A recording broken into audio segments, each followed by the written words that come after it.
Welcome everyone, this will be my review of the second episode of the Netflix show The Sandman, where I will cover all the Easter eggs, references, and the differences between the comics and the show. If you're brand new to the channel, I'll be doing more of these, so make sure to subscribe, and of course, heads up for the spoilers if you haven't seen episode 2 yet. We'll start at the beginning and work our way through shot by shot. This episode begins with Dream returning to his palace in the Dreaming after his realm had decayed throughout the century he was gone. We see the Gatekeepers of the Dreaming, three creatures who take the form of a wyvern, a griffin, and a hippogriff, are charged with guarding the entrance to Dream's palace and notifying their master of visitors. However, after Dream's capture, they were weakened and lost their ability to guard the palace. And interestingly, on the far right here, despite its name, the hippogriff does not have the front part of an eagle the creature is traditionally known for. Instead, it resembles a winged horse or Pegasus. You can see its head better from the back here, and this is also consistent with the comics.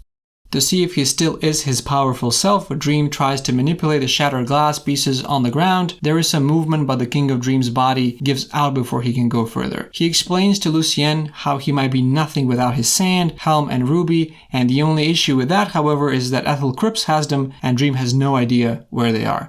So there's nothing to it but to find Ethel and track down his belongings. Dream explains the only way he can get back his tools is by summoning the 3-in-1. These are the Fates that know all, but Lucien is worried about this idea since they speak in riddles. The Fates have a rich mythological background, and they appear periodically throughout the Sandman saga, and we'll cover them later when Morpheus actually summons them in the episode. But here we have another important moment. As an alternative to summoning the Fates, the royal librarian suggests asking one of Dream's siblings, but he quickly dismisses the idea by saying that his siblings have their own realms to tend to, and they don't interfere in each other's affairs. This is the first time we get a little insight into the relationship of the Endless. We haven't met any of Dream's siblings, aka the Endless, in the show yet, but as a reminder, the Endless spend most of their time fulfilling their functions as embodiments of natural forces. So for example, the role of his sister Death is to lead the soul of the dead away from the realm of the living. And sometimes it would be implied even before the show came out that one of the major plot holes would be when Roderick Burgess, Dream's captor, died in the first episode or the first issue of the comic. Wouldn't Dream's sister Death be there to meet him? And if so, wouldn't she have found out at that point about Morpheus being imprisoned by Burgess? And the answer is yes, Death would know, and the show addresses it directly here by Morpheus confirming that his siblings knew. And the reason his siblings didn't free him isn't because they weren't aware of the situation, but because they aren't a super team. Rushing to the rescue isn't what they're about. The Endless simply stick to their own business. As personification of things, they're not causative, they're barely reactive. And as Neil Gaiman once confirmed during an interview, even if the Endless had acted to break Morpheus out, he probably wouldn't have been anything approaching appreciative. Morpheus felt it was his responsibility to take care of himself. Also, Morpheus at the time of his capture was a very narrow-minded character, and just how narrow-minded will become clear with subsequent stories and episodes that show his behavior in earlier eras as well. And we'll of course explore that when we come to it. So to begin the search and to summon the Fates, Morpheus needs to regain some of the power that he invested in his creations. But with the realm in ruins and most of its inhabitants gone, there aren't many creations left that can supply this need. In order to do that, Dream visits Cain and Abel, wanting to take back a gift he gave them a long time ago. Cain and Abel are of course partly references to the first two children of the first two people in Genesis, the biblical creation story. Cain slew Abel over a disagreement over their offerings to God. However, the primary reference for the Sandman's Cain and Abel isn't biblical at all. You might think that comics have always been primarily a superhero-based medium, but that's a big recency bias. Before the industry went through a post-World War II shift, the actual chart-topping comics were often horror anthologies, particularly the blockbuster series Tales from the Crypt. That comic was so successful that only a year after its first issue, DC Comics began producing its own imitator titled House of Mystery. And on the back of the success of that title, DC followed up with House of Secrets. And both of these comics, House of Mystery and House of Secrets, had a crypt keeper or a narrator who would introduce each issue or episode. And Cain was the host of House of Mystery, and Abel was the host of House of Secrets. The House of Mystery. Or to the House of Secrets, I have tea. In 1985, those characters were revived by writer Alan Moore, who introduced them into his Swamp Things series in the issue 33. In the video on what Sandman is about, I covered the influence Alan Moore had on Neil Gaiman. Moore's work was so remarkable that it inspired Gaiman, who had ignored comics for years, to start reading them again and eventually to write comics himself. And the introduction of these characters here is Gaiman's homage to Alan Moore. Many of those little touches, their pet gargoyle named Gregory, their pointed ears, their costumes, and their houses are straight out of Cain's and Abel's comic books. Later on in The Sandman, Gaiman would allow more direct biblical references to bleed back into Cain and Abel. Now, when we know their origin, we can also reference the title of the episode, Imperfect Hosts. The title of the episode matches the title of the second issue of the comic, and it's a reference to Cain and Abel, the imperfect hosts of the horror series The House of Mystery and The House of Secrets. It's also a pun since they hosted a series and now they host Lord Morpheus here. The gift Morpheus wants to take back happens to be their gargoyle Gregory. Since their gargoyle Gregory started out as a nightmare, meaning Dream created it, Dream will have to absorb this creature, which breaks Abel's heart and frustrates Cain. In the comics, when Dream escapes, it's actually Gregory the Gargoyle who rescues Dream. He picked up Dream from the edge of the dreaming when he was too weak to reach his castle and dropped him on Abel's doorstep. So it wasn't Lucien like we saw in the first episode of the show, but like I said in the review of the first episode, I think that made sense. It was far more emotional than the comic version. Gregory is actually Cain's gargoyle. He existed in the House of Mystery series where he first appeared in issue 175. He's the offspring of enchanted sculptures, or two stone gargoyles to be more precise, and he grew to maturity over House of Mystery, and during that series Cain also owned a black cat named Oscar who did not get along with Gregory, but Oscar never appeared in Sandman. Now in the show, dropping to his knees and outstretching his hand, Dream absorbs Gregory, and that paves way for him to be able to summon the Fates. In the comic, however, Cain and Abel attempt to nurse Morpheus back to health, but he only regains a sliver of strength when he absorbs not Gregory, but their letters of commission which he initially made. So Cain and Abel are keepers of stories. Therefore, Morpheus is their prince, and Abel refers to him as Prince of Stories when he greets him in the comic. Although they are residents of the dreaming, it is known that Cain and Abel were not created by Morpheus, but rather appointed by him to fulfill roles within the dreaming. It's known later in the series that the biblical Cain and Abel came to live in the dreaming at Dream's invitation. In one of the later issues, Abel told a story of how he was approached by Death and Morpheus shortly after his first death, and Death wanted to take him with her to his realm, but Morpheus intervened and offered Abel a position as a storyteller in his realm of dreams. Abel accepted and took up residence in the dreaming. According to their letters of commission, they have been hired as storytellers of secrets and mysteries and to endlessly reenact the killing of the biblical Abel by his brother, the biblical Cain. Following the absorption, and after Dream and Lucien depart, Cain takes out his frustration by stabbing Cain with a pitchfork, and in the comic, Abel identifies himself as the victim from the first story, and Cain is distinguished for being the first murderer. So Cain will always murder Abel, and Abel will always return to be murdered again. They are, just as Dream of the Endless, bounded by their own natures, and that's another theme that resonates from the first page of the Sandman to the very last.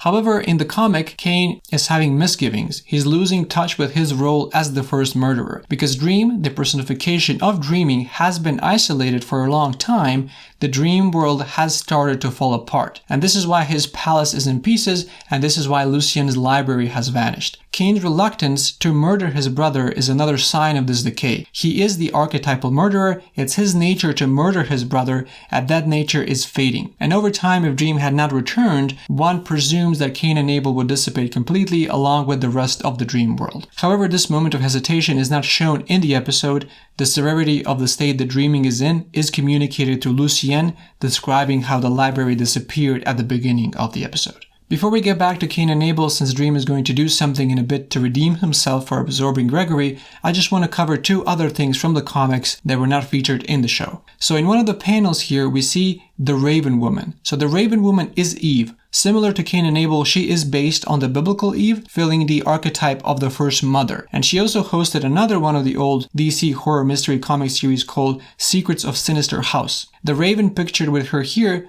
maybe Matthew, or it may be her raven from Secrets of Sinister House. And this raven was called Edgar Allan after the famous poem The Raven, written by Edgar Allan Poe, and in Dream's absence, she decayed badly, citing that she lived only in nightmares since the Dream Lord was taken. Eve appears also in the later issues, but was not included in the episode.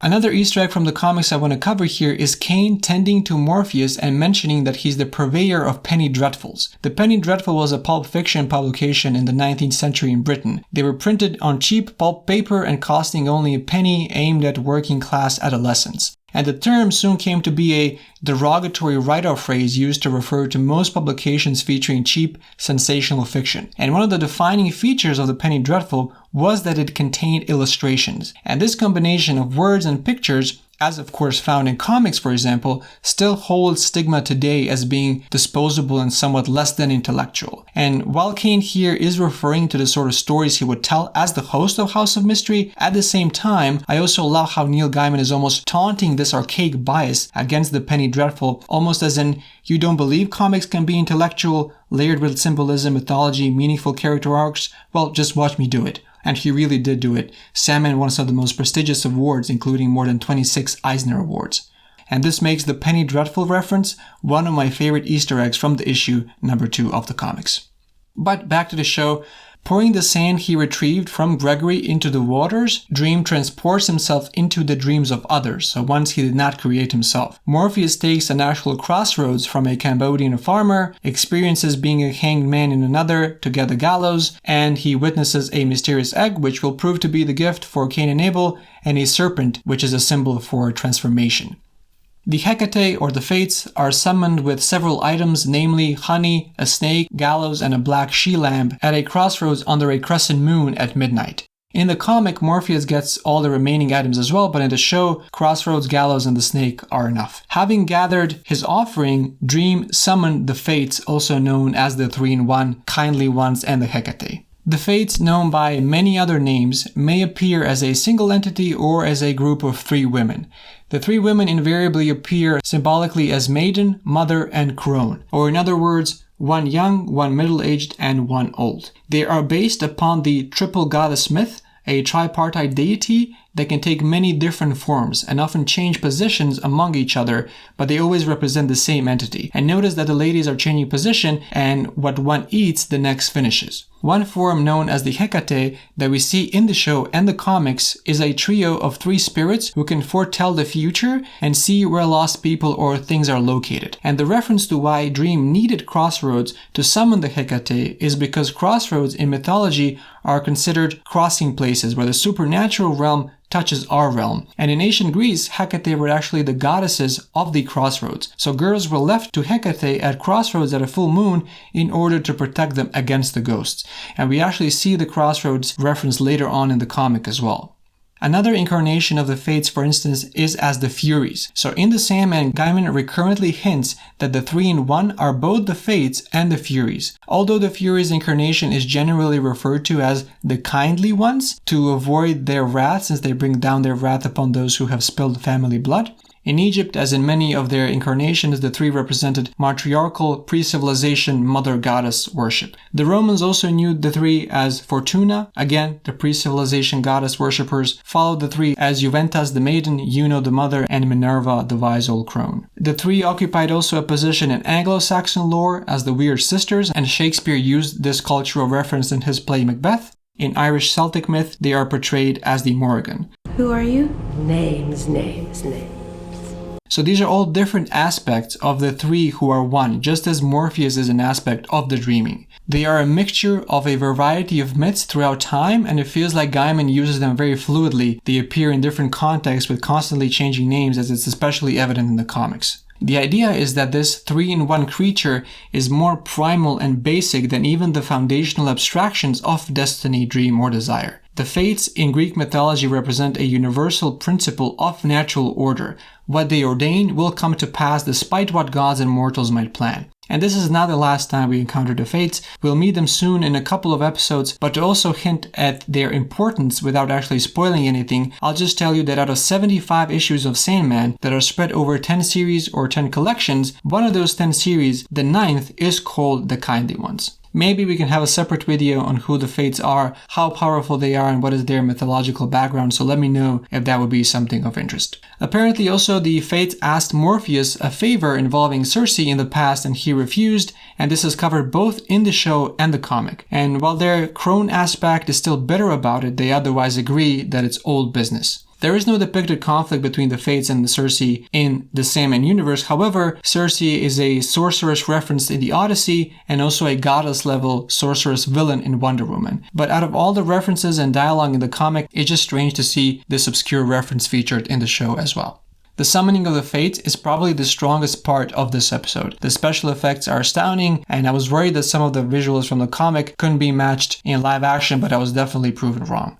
The Fates speak in riddles and they give exactly one answer apiece, and it is deliberately incomplete. They tell Dream that the bag of sand was sold, most recently in London, to a magic user named Joanna Constantine, that the helm was traded to a demon in return for an amulet of protection, and that the ruby was given by a mother to her son. This is of course hinting towards Johnny and Ethel. Now in terms of differences between the comics and the show, in the comics it is said that John Constantine was the last to purchase the pouch of sand and not Joanna Constantine. Since Dream sets his sights on Joanna Constantine first, deciding to head off to London and get his sand back, which is the sole focus of the next third episode, we'll cover the backstory of why John Constantine was replaced by Joanna Constantine in the next episode and not now. The helm was traded to a demon in exchange for an amulet of protection, but in the comics it was Ruthven Sykes who completed the trade, and in the TV show it was Ethel Cripps. In the comic, the crone informs Dream that the gem was passed from mother to son as well, but it also features Justice League members who know about its whereabouts. Earlier issues of the Sandman include appearances by members of the Justice League and Batman, and comic series is set in the DC universe, but the show is not. The comic, The Sandman itself, started out in the DC universe, and then it just sort of wound up wandering off into its own place. And as Gaiman told Variety in an interview, they didn't want a TV show where you felt that you had to have read a whole bunch of comics published in 88 and 89 to understand what was going on. So featuring characters like the Martian Manhunter and Mr. Miracle would only add to the confusion. And I'm in full agreement with Neil here. What makes Sandman special is that as the comics went on, its world joined up more and more with our real world and became less and less a world in which costumed crime fighters fly around.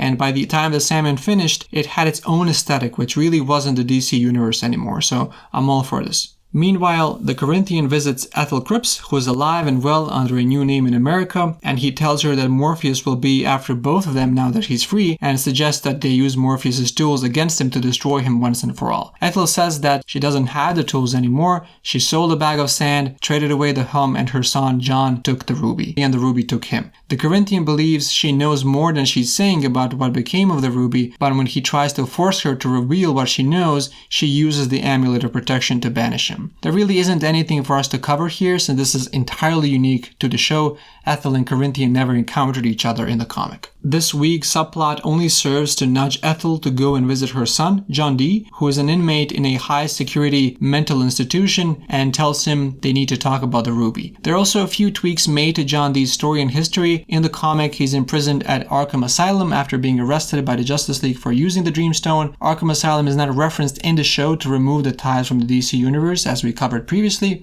And the other big shift is the character of John Dee. So the character is more or less the same, but his history is very different. Here he's a psychopath locked up in a high-security psychiatric hospital. In the comics, he's a full-on supervillain, Dr. Destiny, languishing in Arkham Asylum after numerous run-ins with the Justice League. This change makes sense. Once again, there's enough going on in this show as it is without wondering if we're about to see any members of Justice League walk by. And while his mother Ethel Cripps does visit him in jail, it's brief and they don't discuss his father or reconnect as they'll do in the upcoming episode. But we'll talk more about John Dee in the upcoming episodes.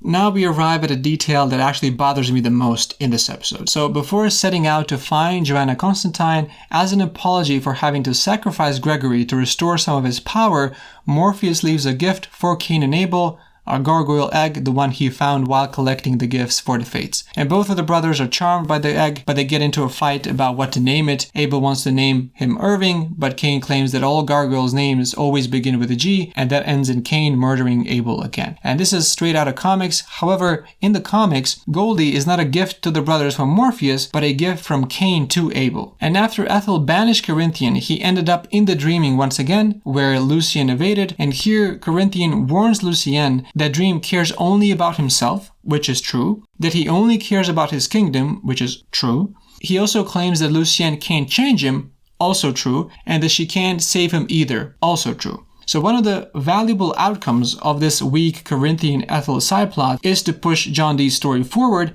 and for us to find out something about Morpheus. And this is the first time we witness a characterization of Morpheus from another character. And everything Corinthian said is true, which will be evident from the future episodes of the show and is evident in the comics as well. Morpheus will make that clear through his actions. He'll make it clear already in the upcoming episode. But I only know that since I read the comics. Morpheus gifting Cain and Abel an egg as a sign of remorse and feeling sorry for losing Gregory completely contrasts everything Corinthian just said. And that would be fine if Dream's character development began here in this episode, but it can't, since we haven't had the chance to understand what Dream is like. We only had one episode to do that, and he was imprisoned for a century and only punished Alex. That's the only action we have. We still haven't had the time to realize that what Corinthians said is actually true and that Sandman really is selfish, narrow-minded, and cares only about the dreaming. And this will become clear throughout the whole season. So of course, as a viewer, if I had no context outside of this episode, I would assume everything Corinthian said to be false because he's the main villain and villains are often delusional, which would make sense. And I completely find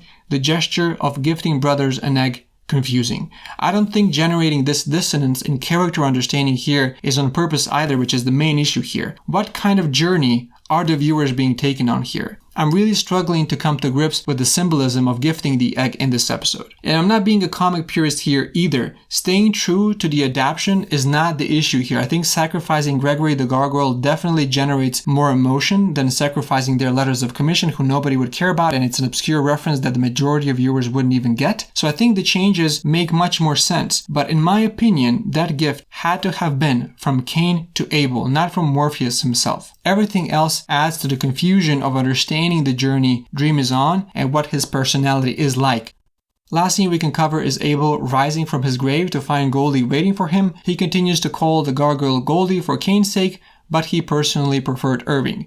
Abel explained to Goldie that he allowed Cain to kill him because it's who they were, the first murderer and the first victim. It was their story, although he would prefer another one about two brothers who loved each other and the older brother never harmed the younger brother and they lived together in the same house. This is also straight out of the comics. However, in the comics, he states that he would name the gargoyle Goldie after an old friend of his. So in the House of Secrets, he had an imaginary girlfriend, Goldie, and that's who he names the gargoyle after. In House of Secrets, Abel would tell his stories to his girlfriend Goldie, who despite being imaginary would still abuse him. Also, if you're a fan of Goldie the Gargoyle, Goldie also appears in the spin-off series The Dreaming and the 2008 reboot of House of Mystery. And I think that's everything worth covering for episode 2. Setting things up for the upcoming quests of Morpheus going after his items of power, the whole dream killing Gregory scene being forced and rushed, and very weak subplots topped off with the confusion with the gift can definitely make the second episode seem almost like filler content.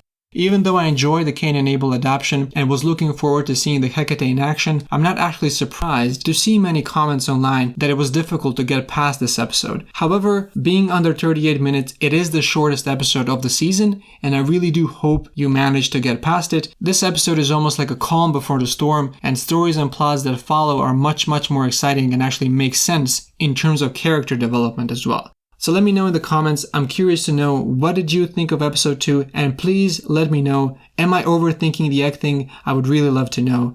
If you appreciated the review, like the video to give it a boost, and subscribe to be notified of the upcoming episodes. Alright, the waking world, this was Heads and Tails. Till next time.